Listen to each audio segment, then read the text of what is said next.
The first time I heard my best friend's voice coming from the woods, I wasn't scared. I was confused. The second time, I was terrified, because Ethan was standing right beside me. And yet, I heard him calling my name from somewhere deep in the darkness. If you've watched my previous stories, then you already know about Marker 12, the Ranger's warning, the voices, the night Ethan disappeared. For nearly 3 years, I tried to convince myself it had all been some kind of nightmare. A traumatic memory my brain had twisted into something impossible. But then Ethan came back, and everything became worse. Nobody believed me when I said I saw him. Honestly, I didn't believe it myself. 3 years had passed since he vanished in that forest. 3 years of search teams. 3 years of police reports. 3 years of unanswered questions. 3 years of guilt. His family eventually held a memorial service. No body was ever found. But after enough time, people stop searching. Eventually, the world decides you're dead. I attended that memorial. I stood beside his parents, I watched people cry, I watched people say goodbye, and all I could think was I'm sorry. Because I should have stopped him. I should have listened to the ranger. I should have turned around when we reached Marker 12. But regrets don't change the past. 3 years later, on a rainy Thursday evening, I was driving home from work when I saw him. At first, I thought it was someone who looked similar. The man was standing at a bus stop, head down, hands in his pockets, rain pouring around him. Then he looked up.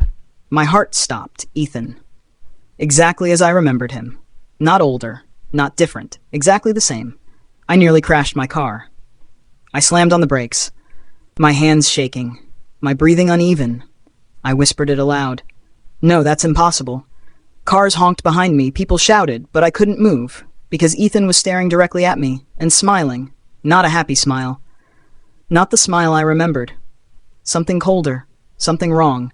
Then he turned and walked away. I jumped out of the car. Ethan! I ran after him, ignoring traffic, ignoring common sense, ignoring reality itself. But when I reached the bus stop, he was gone. Completely gone. No side streets, no nearby buildings, no place to hide. Just empty rain-soaked pavement. That night I barely slept. I kept replaying the moment in my head. Maybe grief had finally broken me. Maybe I imagined it. Maybe I wanted to see him so badly that my brain created him. That explanation lasted exactly 2 days. Because on Saturday morning my phone rang.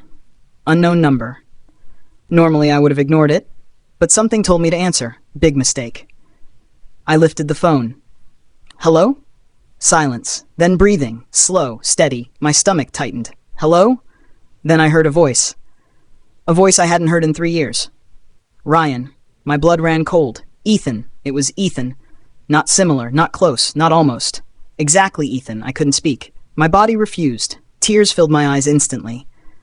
Ethan? For several seconds, silence.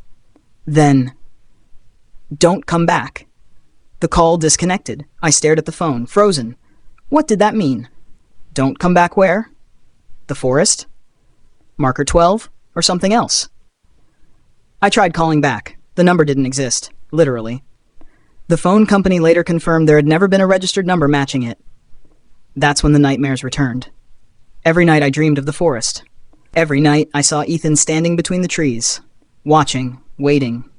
And every night, just before waking up, he'd whisper, "It's pretending." Then I'd wake up, covered in sweat, heart racing. I should have ignored everything. I should have moved on. But curiosity is dangerous, and grief is worse. A month later, I returned to the forest, alone. The ranger station still stood exactly where I remembered. And somehow, Ranger Harris looked exactly the same, like he hadn't aged a single day.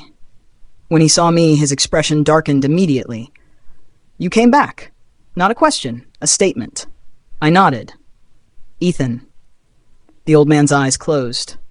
For a moment he looked exhausted, then he whispered, "I was afraid of that." My heart pounded. "You know something." The ranger stared out the window, then quietly said, "That forest doesn't always take people." Silence. "Sometimes." His voice became softer. "It sends something back." I felt physically sick. "What does that mean?" But he wouldn't answer. Instead, he handed me a flashlight. "If you hear a familiar voice..." His eyes met mine. "Run." The fear in his expression terrified me more than his words, because he genuinely believed it, and part of me did too. By sunset, I reached marker 12. The old wooden post looked even more weathered now, almost rotten. For a long moment, I just stood there. Every instinct screamed at me to turn around. Go home. Forget this. Live your life. Then I stepped across.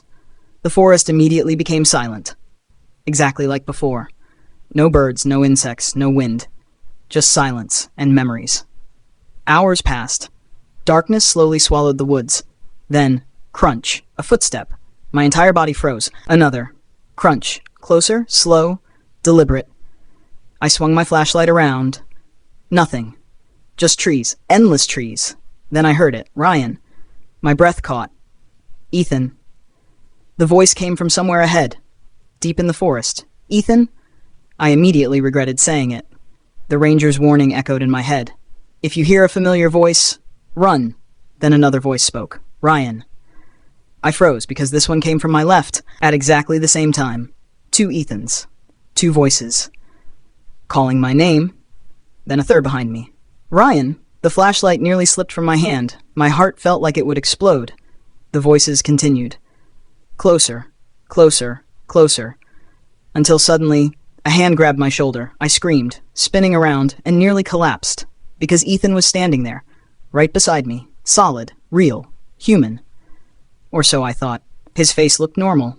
His clothes looked normal. Everything looked normal. Except his eyes. His eyes looked terrified. Don't listen to them, he whispered. I stared at him, unable to think, unable to breathe. Ethan? His voice shook. That's not me. The voices in the woods laughed. Hundreds of voices now, all sounding exactly like Ethan. Ryan. Ryan? Coming from every direction. The forest itself seemed alive, watching, listening, waiting. Ethan grabbed my arm. We have to leave. We started running, and that's when I heard it. A voice from the darkness, not Ethan's, something else, something ancient, something wrong, and it spoke only 4 words. We finally found you. The ground beneath us shook.